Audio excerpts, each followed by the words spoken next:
Gracias, gracias. Los amo mucho, mucho.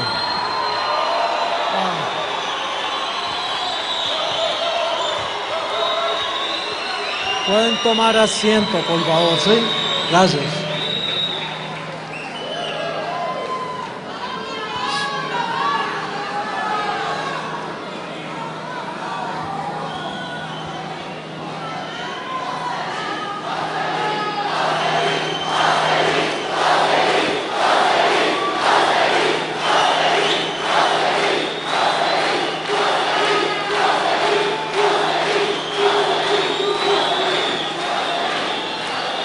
Gracias, gracias.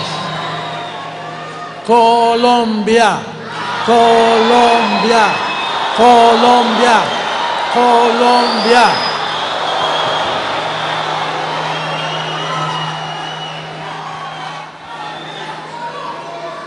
Gracias.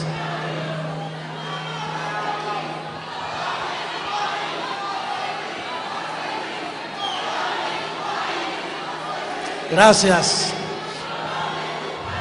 Es un honor estar en el aniversario con el número más bello, el número 14. 14 años. Recibo que de aquí a mañana viene la transformación. ¡Ay, qué rico!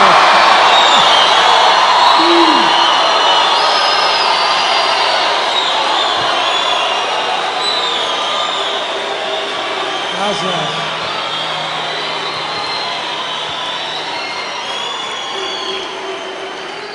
Se ven lindísimos de aquí. Y verdaderamente para mí lo más importante que yo tengo en mi vida es poder ver la amada reinar. Y ver cómo la palabra ha corrido y ha sido glorificada en cada una de sus vidas. Ha sido así.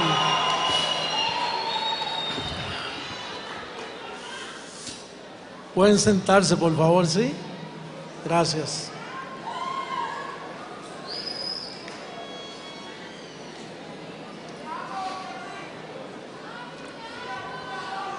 Quiero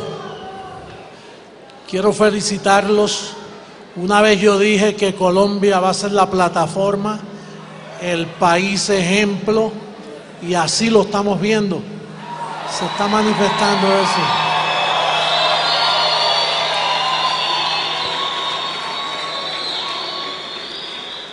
Quiero felicitar de todo corazón al obispo Martín, Angelita, su familia. Ha hecho una labor maravillosa. Todo esto. ¡Qué honra! Gracias, Martín. Gracias. No sé cómo lo hace, pero lo haces. Gracias.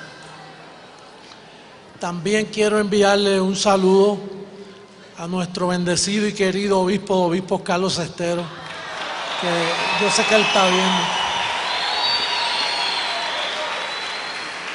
Y me imagino que está un poco triste por no estar aquí. Puedo verlo desde aquí. Pero bueno, ya en otra ocasión lo podrán ver. Doy gracias a todos los que tomaron el tiempo para venir hasta acá, que invirtieron de su tiempo. A todos les doy gracias, a los que vinieron conmigo de Estados Unidos, todo el grupo que vino. En el avión veníamos un grupo ministrando y ya ustedes saben, todos los empleados sabían lo que estaba pasando y pudimos ministrar un poco también. Quiero darle gracias a seguridad. Creo que hay más de 60 personas en este día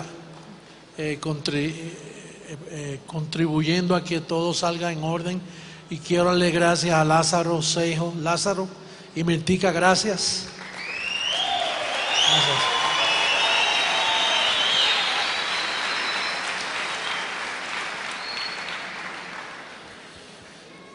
Quiero dar gracias también por mi hija Joan. Yo le he visto padeciendo en estos últimos meses y recibo que ella puede seguir adelante con ese departamento tan delicado. Gracias.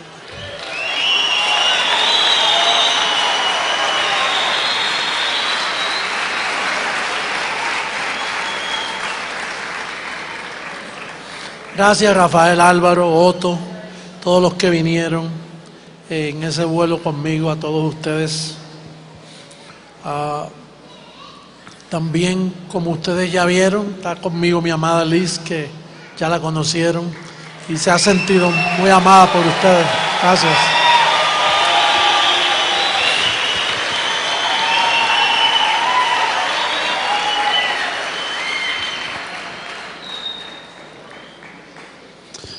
Hoy en el hotel tuve una bonita experiencia. Entró un joven a colocarnos el servicio de internet, pero yo tenía una gorrita y estaba en pijama y como que no.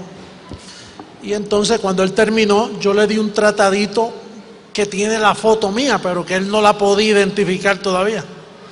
Y entonces le di una propina y un tratado. Entonces él me dice, oye, yo he oído de eso, yo he oído bastante. Y dije, pues me alegro. De hecho, yo tengo un amigo que ha dado un clase de cambio desde que empezó a escuchar a ese señor. Y entonces yo le dije, no, y debes escucharlo tú también. Y entonces pues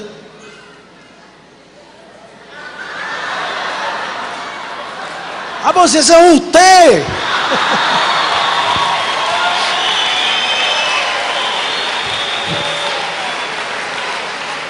Y él no encontraba cómo, si besarme, abrazarme, se confundió completo.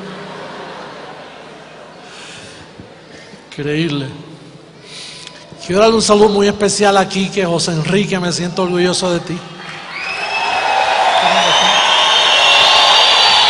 Sandrita, vamos mucho.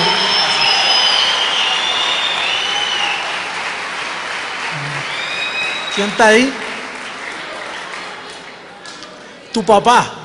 ¡Ay, qué lindo, qué bello! Gracias, gracias. Ramiro, qué bien. Qué bien. Bueno, yo quería compartir con ustedes. Ustedes saben lo delicado que es hablarle a la amada. Y cuando yo vengo a un evento así, pues la mente mía, imagínate, ahí es que está la mente de Cristo. Y entonces yo trato de evitar que José Luis se meta, ¿no? Aunque José Luis y ella están unidos, pero yo entiendo que José Luis es carnal y entonces tengo que tener un cuidado tremendo. Y yo he venido buscando qué compartir con ustedes para este día. Y ayer en la mañana se me vino un verso de la Biblia y se me vino bien claro como a las 5 o 6 de la mañana. Entonces entendí que su papá y mi papá, que mora en mí, quería que hablásemos de eso. Y cuando yo estuve en Brasil, que fue una gloria lindísima, la amada allá, fue un impacto en la forma que Brasil ha recibido esta palabra, y el amor que me dieron fue tan tremendo. El obispo Pedro está aquí, que me siento tan orgulloso de lo fiel que él ha sido a esta palabra. Sí.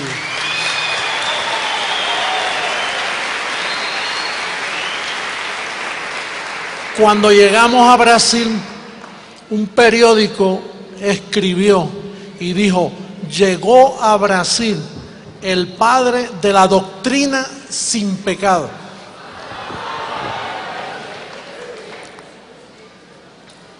Usted sabe que Jesús en los días de su carne, él dijo: a nadie llaméis padre.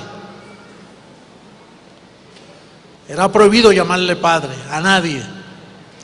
A Pablo Pablo, él se llamó él mismo, yo os engendré, pero fue por poco tiempo.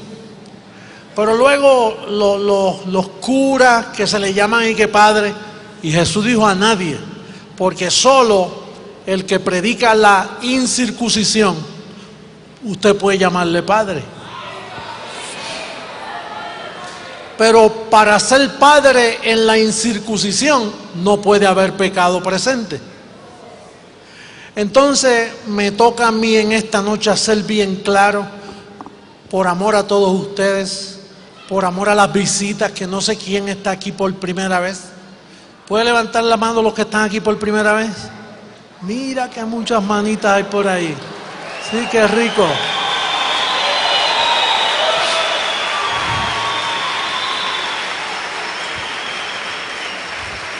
Esos son los próximos que se van a montar en el barco.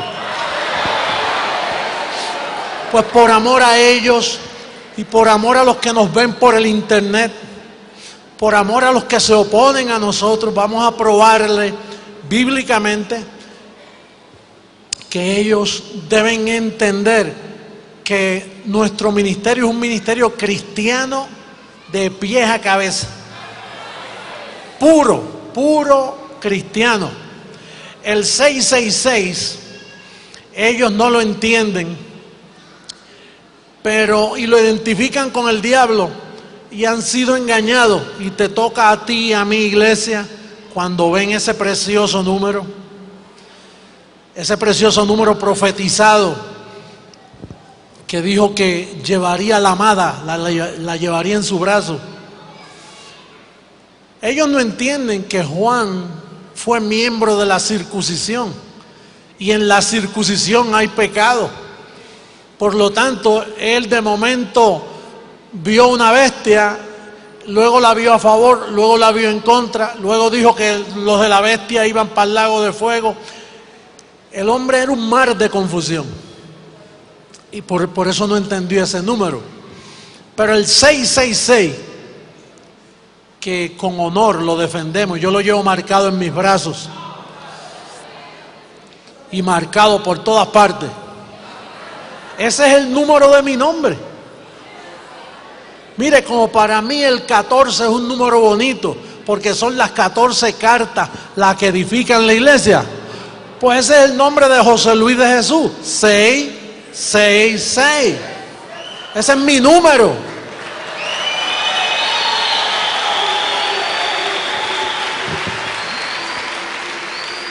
Lo que sucede es que Juan me vio como una bestia. Sabrá Dios, me vio encorbatado y me vio bien. Me vio como ahora y dice, es una bestia, porque no vestían así antes. Con razón vi una bestia, el pobrecito.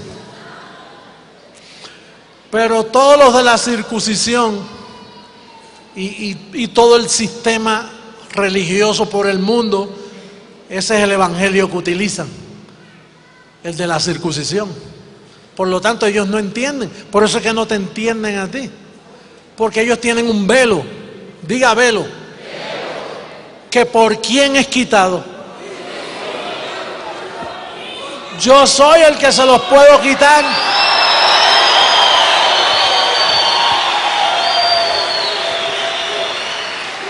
Y yo se los quito a través de ti, porque tú me ayudas a arrancar esos velos, ¿sí? ¿Cuántos me han ayudado a mí a sacar un velo? Pues yo quisiera comenzar con el verso que papá me dio como a las 5 de la mañana. Romanos capítulo 8, verso 1 al 3. Vamos a leer eso detenidamente.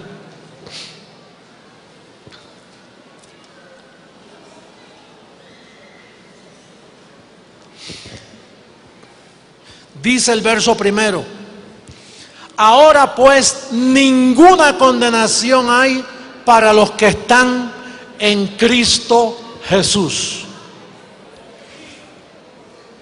En Jesucristo hombre. Los que no andan conforme a la carne, porque carne representa la circuncisión. Entonces, como representa la circuncisión, ellos en la carne aunque están en Cristo, ven pecado, piensan que se pueden perder. O sea, si usted anda conforme a la circuncisión, pues para usted hay condenación.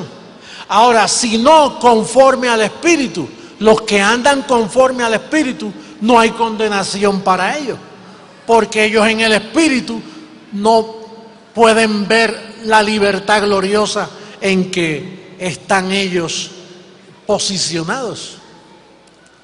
Verso 2. Porque la ley del Espíritu de vida en Cristo Jesús, no que te va a librar, me ha librado de la ley del pecado y de la muerte. Yo no entiendo cómo este sistema puede persistir, que hay pecado y tratan a los miembros como pecadores. Entonces, ¿qué hizo la ley del Espíritu de vida? No hizo nada. Cuando usted va a la misa el domingo a celebrar una ceremonia de pecado, ¿saben ellos que la ley del Espíritu de vida ya te libró de la ley del pecado y de la muerte? Si lo supieran, no celebran la misa. Si el pastor evangélico, pentecostal, carismático supiera ese verso, aunque sea ese, que ya la ley del pecado, el creyente fue librado de ella, no te invita a pasar al frente a arrepentirte, porque entonces ¿qué hizo la ley del Espíritu de vida? Entonces no hizo nada. Eso es una ley poderosa, esa es la ley. Ese no es un movimiento del Espíritu, no, esa es la ley del Espíritu de vida.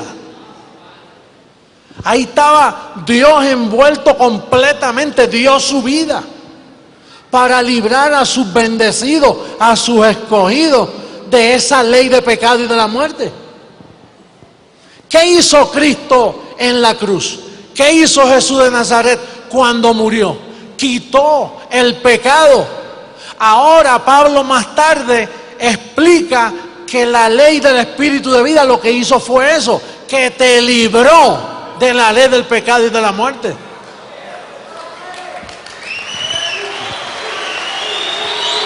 Dígame, libró. Yo no soy un pecador, yo soy un espíritu justo, hecho perfecto. Abba, Padre.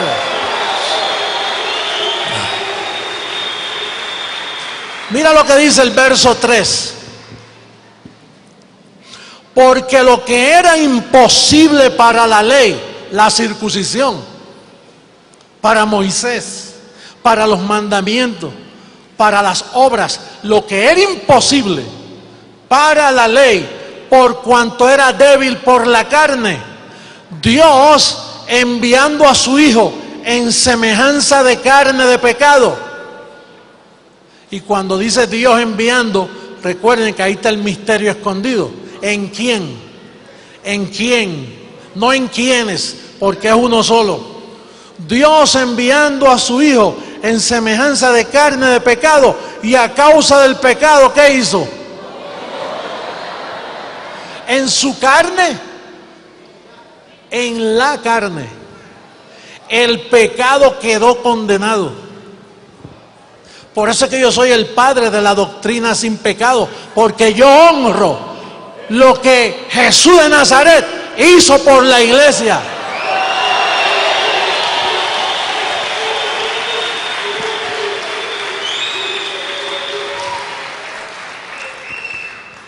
El Papa no conoce esta teología. Los sacerdotes no conocen esa teología, que el pecado fue condenado en la carne. Dígale, carne mía, el pecado fue condenado en ti. No me puedes hacer daño. Estoy vacunado con la mejor vacuna, con la vacuna de la ley del Espíritu de vida. No puede el pecado El pecado quedó muerto, condenado. Una persona que está condenada, si le dan una perpetua, él, aunque esté vivo, es ineficiente porque está condenado. Cuando a un líder que mueve una revolución lo meten preso y le dan una condena larga, aunque respire, aunque escriba, mientras ese líder está detrás de las rejas, está condenado, no puede hacer nada. Así está el pecado, que a veces tú sientes y ves la debilidad en tu cuerpo. Por eso es que ellos, el sistema que tiene el velo, cuando ven las tentaciones, le creen a la mentira y no le creen a la verdad bíblica. Por eso cuando nosotros decimos a la prensa, no, el pecado fue quitado, dice, ¿cómo? Porque ellos usan lógica humana para entender esa verdad. Es como las vacunas y los gérmenes y las epidemias. Las epidemias están presentes, pero como su niño fue vacunado, la epidemia le pasa por encima a su niño así, y tiene la vacuna, no le puede hacer daño. Por eso usted se esmera tanto que su niño tenga todas las vacunas. ¿Para qué? Para que cuando venga el ángel de la muerte sobre él, ya está vacunado, no puede hacerle daño. Y así le pasa al pecado, quedó condenado porque tú tienes la mejor vacuna. Estás libre de pecado. La iglesia, la amada, no es pecadora. La iglesia está sin arruga, sin mancha, limpia. Todavía en 2000 años no se ha visto un líder que le diga, esta iglesia, aquí no hay pecado, todos estamos limpios. Nadie lo ha dicho.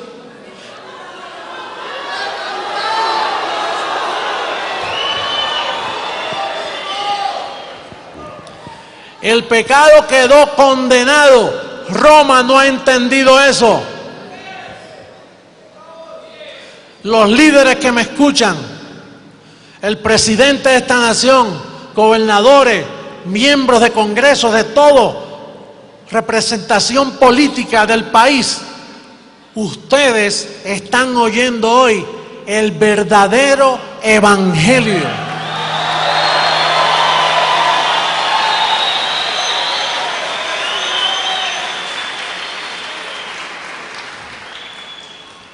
Ese verso nunca ha sido explicado por la religión.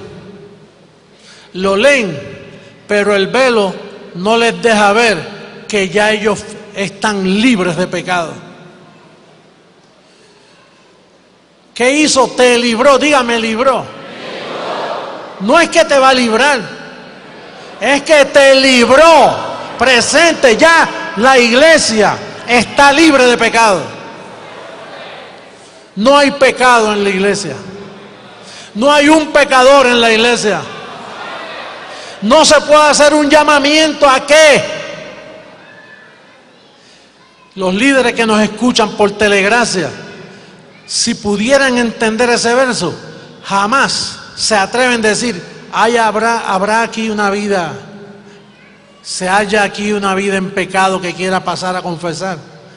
Porque el pecado fue extirpado, fue llevado hace 2000 años. La iglesia ha estado en apostasía. Mira lo que dice en segunda carta a Tesalonicenses, capítulo 2,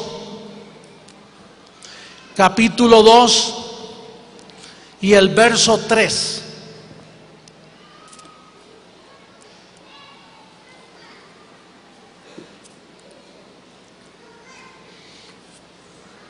¿Por qué razón este verso no se ha entendido por 2000 años?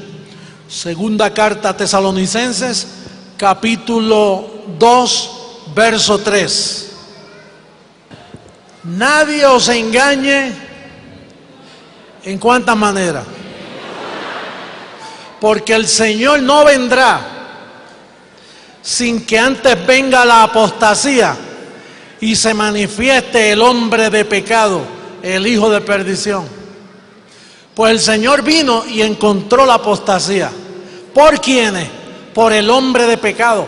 El hombre de pecado no es un hombre de pecado. Comenzó con Pedro, el hombre de pecado. Comenzó con Juan, hombre de pecado. Con Santiago, hombre de pecado. Con Judas, hombre de pecado. Todas esas epístolas después del libro, después de Hebreos, los 8 libros después de Hebreos son 8 libros de la circuncisión, contaminados, manchados con ese espíritu de la circuncisión. Esos fueron los hombres de pecado. El primer papa, hombre de pecado. Y creo que han sido nombrados como 260 papas en toda la historia, y todos han sido hombres de pecado. Ni uno de esos papas conoció a Romanos 8, 2 y 3. Ninguno de esos papas honró la sangre del pacto.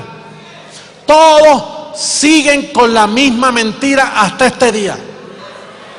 Hasta que les tapemos la boca con este tipo de predicación.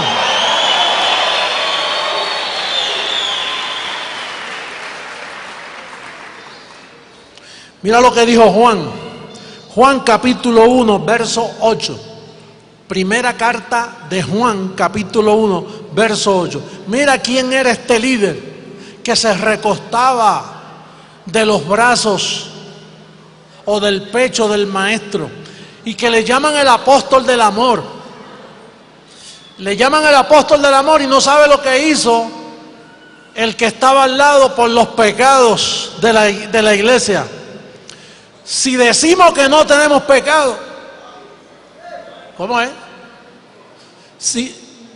¿Qué usted dice? ¿Que tienes pecado?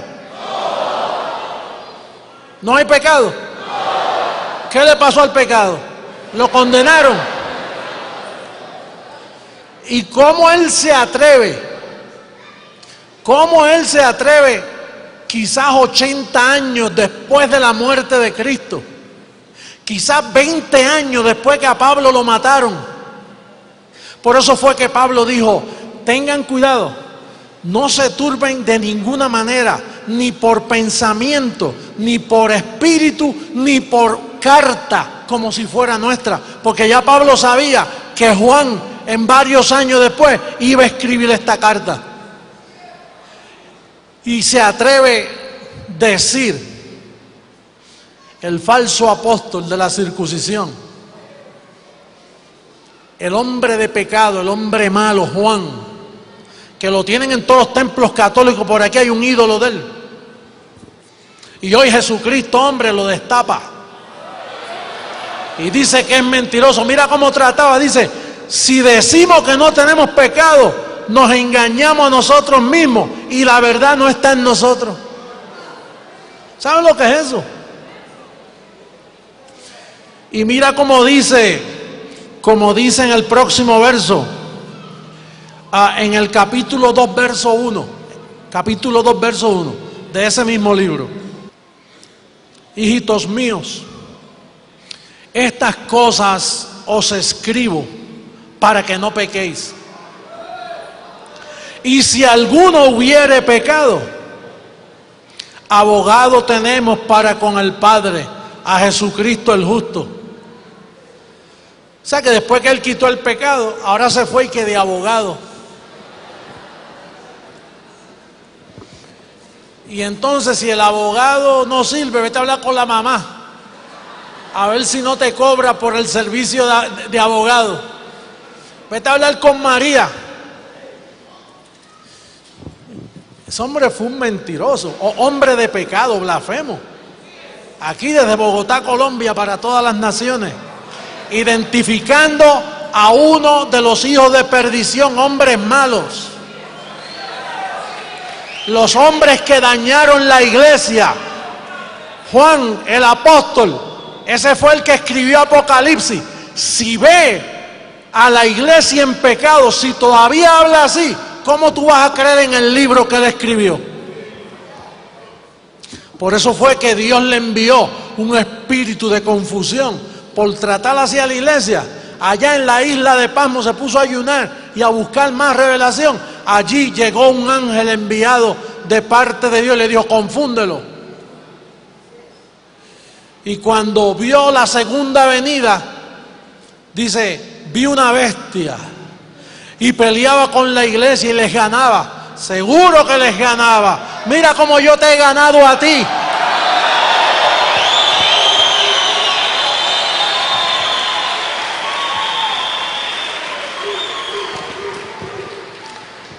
Un hombre muy malo, diga hombre malo.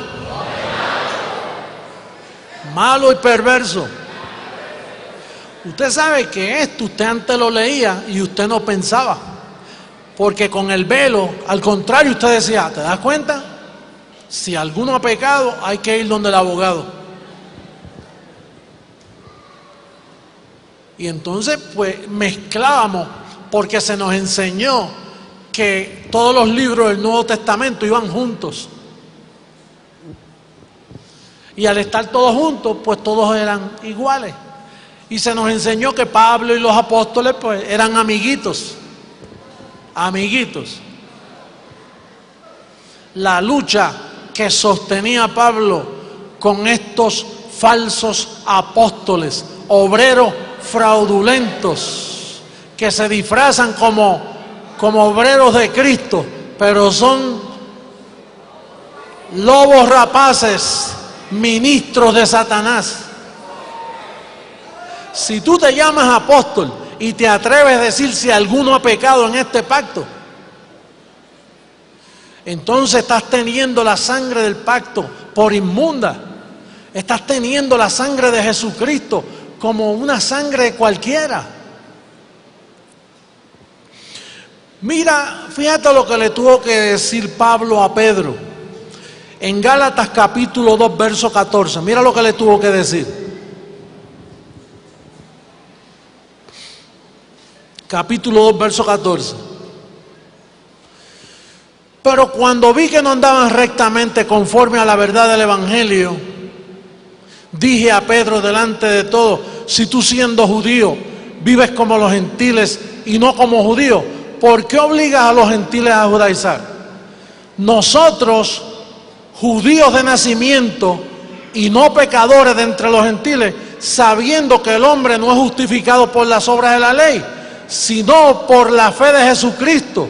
Nosotros también hemos creído en Jesucristo para ser justificados por la fe de Jesucristo y no por las obras de la ley, por cuanto por las obras de la ley nadie será justificado.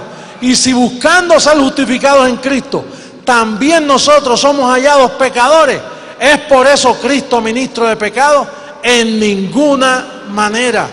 Tuvo que reprender a Pedro, porque al Pedro judaizar los colocaba bajo pecado a la iglesia. Y tuvo que reprenderlo: Pedro, tú estás de condenar. Estás de condenar.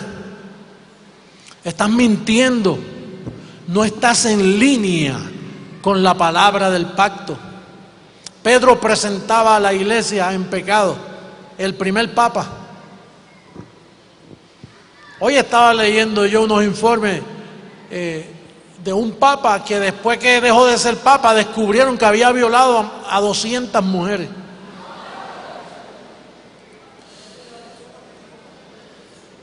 Digo mujeres, no contando los niños, pero 200 mujeres. Pensó que si violaban mujeres, pues ya era más pasable, ¿no?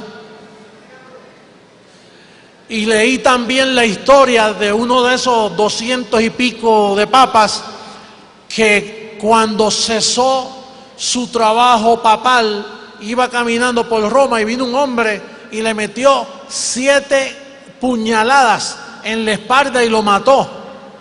Y cuando lo cogieron, él dijo: ¿por qué usted hizo eso? Dice: porque este hombre violó a la que es mi esposa hoy cuando tenía 15 años y esa mujer jamás ha podido recuperarse. Y creo que el papa que estaba en pie le dio perdón y no le hicieron nada, porque la evidencia era obvia. Hubo otro papa que duró 33 días. ¿Sabe por qué? Porque tan pronto comenzó su papado, mandó una investigación sobre la corrupción en Roma, en el Vaticano, y lo envenenaron entre ellos mismos. Dice, este hombre nos va a destapar todo esto aquí. Va a haber un destape de olla que cuando vean lo que hay. Y entonces lo envenenaron. 33 días duró. Oye, Martín, tengo un librito ahí que te lo voy a dejar. Lo traje para ti, para confrontando la historia. Habla de la vida de todos los papas, de la corrupción de Roma, de la mentira. Ese sistema se ha salido con la suya por causa de que al matar a Pablo en Roma, Pablo no pudo llegar a España. Y entonces llegaron los discípulos del papado de Pedro, y de ahí de España, a través de la reina Isabel y Cristóbal Colón, pues enviaron esos abusadores para todos nuestros países y nos envenenaron haciéndonos pensar que éramos pecadores. No explicaron a Romanos 8:2. No, ellos no dijeron, mi hijo, el pecado fue condenado en la carne, no te tienes que confesar. No, tú eres un pecador, rézate varias Ave María y varios Padres Nuestros. Con esos engaños se han mantenido por tantos años, no puede ser. Hay que cerrarle todas esas iglesias, deben irse.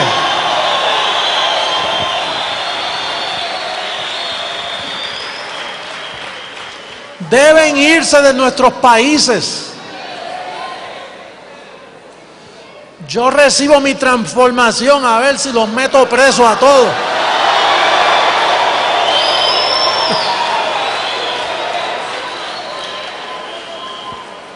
Oye, como Hitler le hizo a los judíos, le voy a hacer yo a ellos. Van a tener que huir porque los meto presos a todos por mentirosos. Han mentido. Destructores de familias enteras. Trastornan las casas, los pueblos, las ciudades. El nuevo Papa es peor que todos también. No tiene ni una chispa de revelación en sus labios. No conoce la Biblia. No conoce el pacto de la incircuncisión. No conoce el Evangelio. ¿Cómo le pueden llamar Papa a un mentiroso así?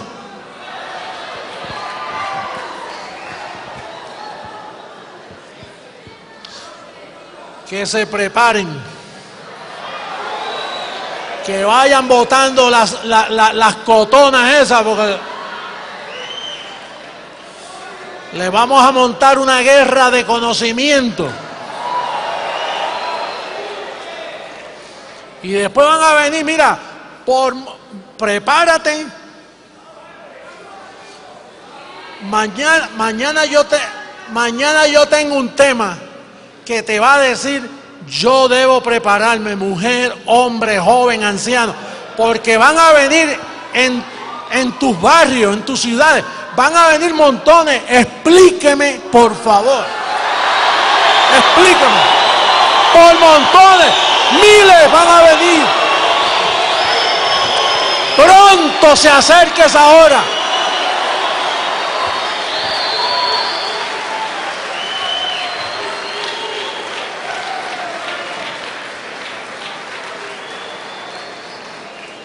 Pueden sentarse.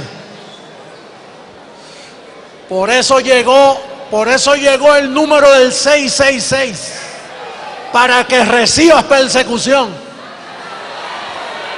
Porque luego de la persecución va a venir un hambre de justicia y un hambre de verdad. Va a venir. Y Dios va a enviar una prosperidad especial para los que están marcados. ¿Sabe para qué? Va a haber una cubierta angelical para que los que te ven con ese número. Oye, pero este no es cualquiera.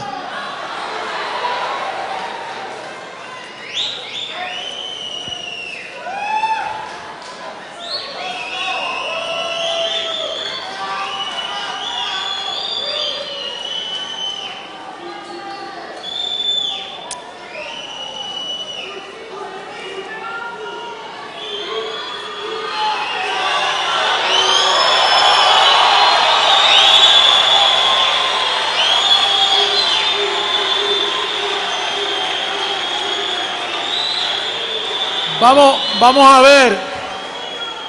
Vamos a ver la segunda carta a los Corintios, capítulo 5, verso 14.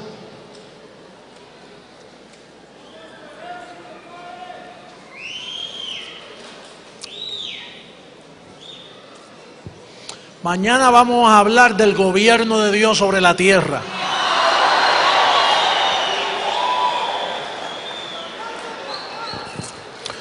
Porque el amor de Cristo nos constriñe pensando esto.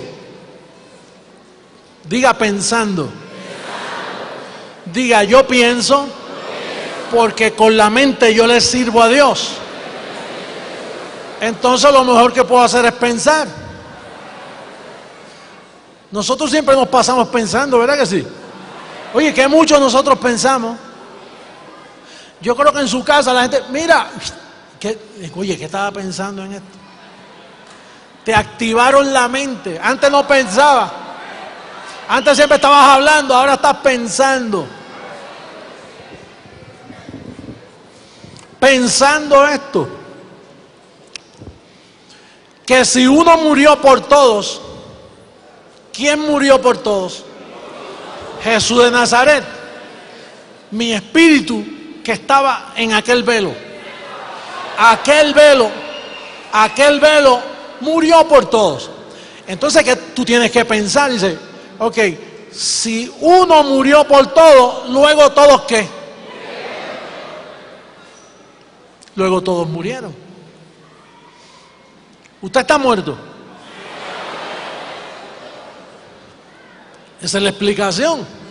Que uno murió por todo y usted piensa, dice, oye, uno murió por todo. Pues entonces todos hemos muerto. Ahora, ¿qué le sucede a las personas que están muertas delante de la presencia de Dios? Posicionalmente muertos. Mire a Romanos 7:8, a ver si lo entiende, porque lo va a pensar.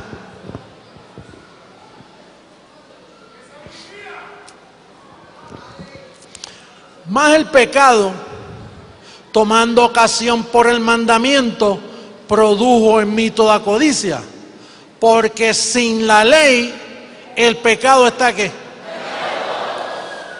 Pues si usted es un muerto, el pecado está muerto, ¿cómo te va a agarrar a ti si estás muerto? Y mira lo que dice ahí mismo en Romanos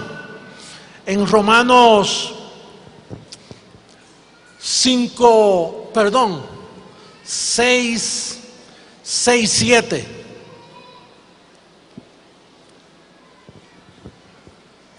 Porque el que ha muerto, ¿qué dice?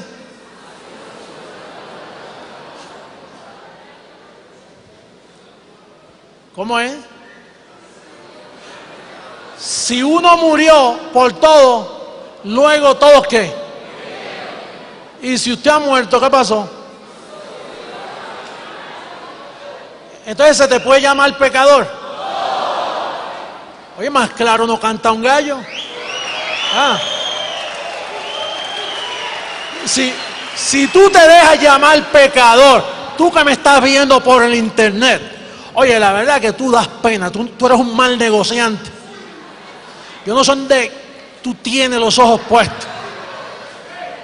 Digo, si tú lees la Biblia y dice que uno murió por todo, luego todos murieron, y el que ha muerto ha sido justificado del pecado, entonces tú no crees que estás muerto. Pero si tú crees que estás muerto, tú sabes, y bien lo sabes, que tú has sido justificado del pecado. El pecado fue condenado en la carne y tú estás libre.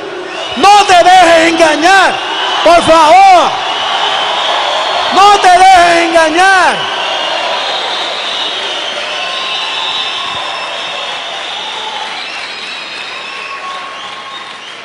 Roma le mintió al mundo. Oye, por favor, un poquito de lógica. Honra al Cristo ese que tú dices que tú crees en Él. Yo creo en Él. Yo lo predico. Yo soy Jesucristo, hombre. Yo defiendo lo que Él hizo allá. Defiéndelo tú. Honra esa verdad.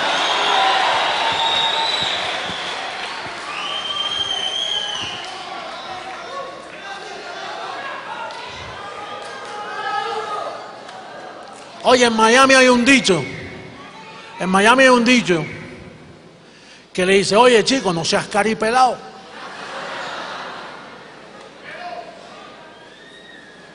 ¿Tú sabes lo que eso trata de decir? No seas tan fresco, chico. Entonces, estos pastores y curas y reverendos que te dicen a ti que el pecado todavía está en pie, ellos no saben un ajo del evangelio. No saben lo que tienen entre manos. Siempre me acuerdo de aquella visión que tuve, que me llevaron a una reunión con el Papa, y entonces en esa revelación pues yo acepté hablar con él. Y entonces cuando yo me senté a hablar, le dije, sepa que yo todo lo que le voy a hablar se lo tengo que probar aquí. Y me cogió la Biblia y dice, dame, eso no sirve, vamos a hablar tú y yo. Así están todos. La Biblia la tienen cogiendo polvo, la tienen en el piso, no saben, no entienden. Hay que hacer algo, pueblo, hay que hacer algo. Hay que destaparle a los presidentes y a los líderes que esos son falsos, son enemigos de sus hijos, son enemigos de la economía del país, son enemigos políticos, son enemigos de todo. Mira, ahora mismo ellos me han trancado la entrada a El Salvador. No es el presidente, es el de la Cotona que está al lado, el monseñor, que dice, no deje ese hombre venir, que cuando abre la Biblia nos deja desnudos.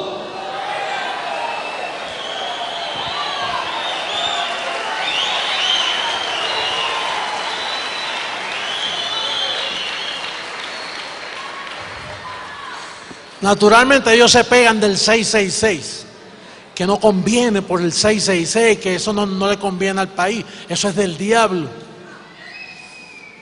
Deja que sigan corriendo por esa línea.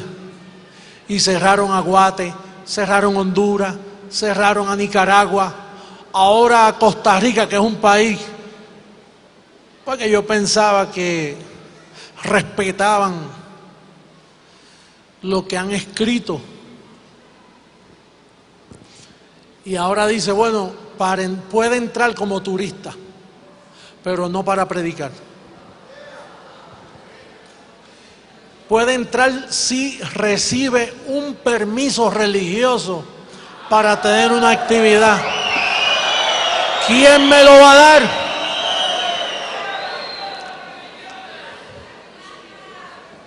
Doy gracias a Dios por Colombia. Aquí puedo entrar. Aquí hay libertad.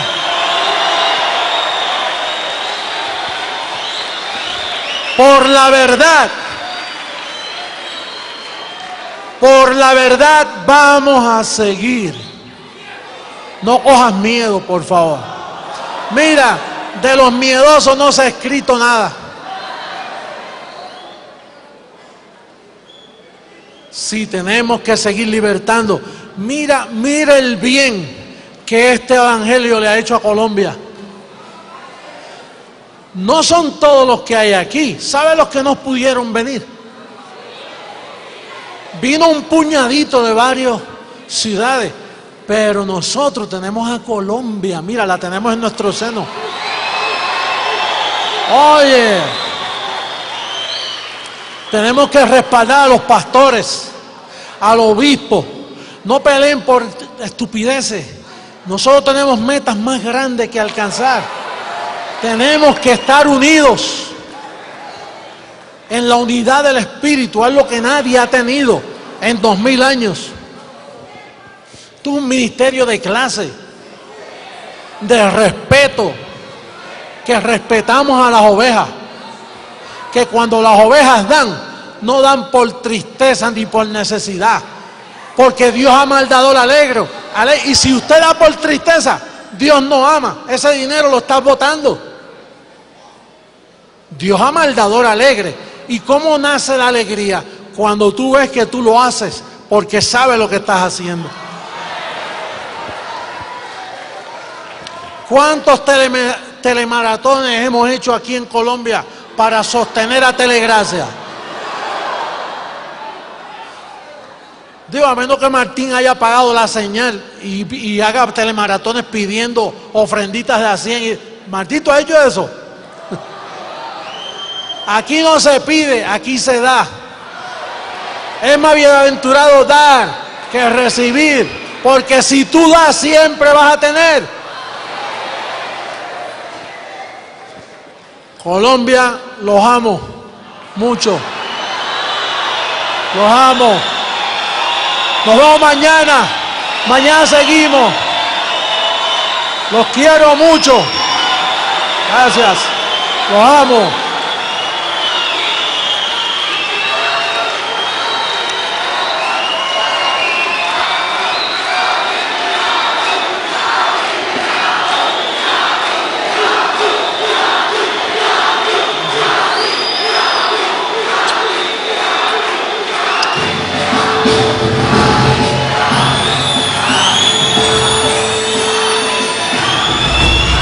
Los músicos, Martín Guío, el obispo.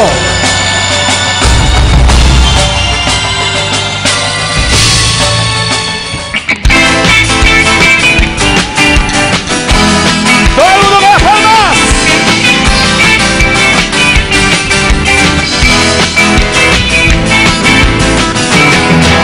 En Apocalipsis no tenía revelación, estando examinado con circuncisión, envió a la iglesia en desesperación y llanto, envió a la iglesia en desesperación y llanto.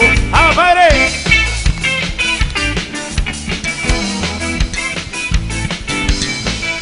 ¡Ha caído Babilonia!